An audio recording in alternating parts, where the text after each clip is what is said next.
Do you want to learn how to use ChatGPT Translate?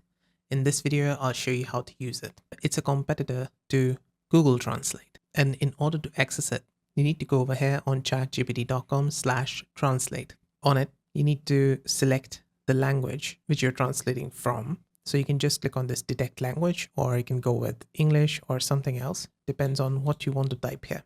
And on the right hand side, it's going to translate the text that you type on the left. So for example, this is selected to Spanish. I'm just going to type in hello. And on the right hand side, you can see that it typed in hola.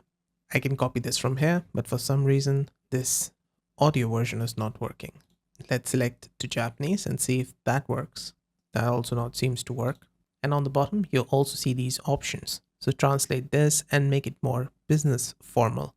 So let's click on it. And it's going to take us over to ChatGPT. It's going to put this prompt here. Let's click on this send button. And there you go.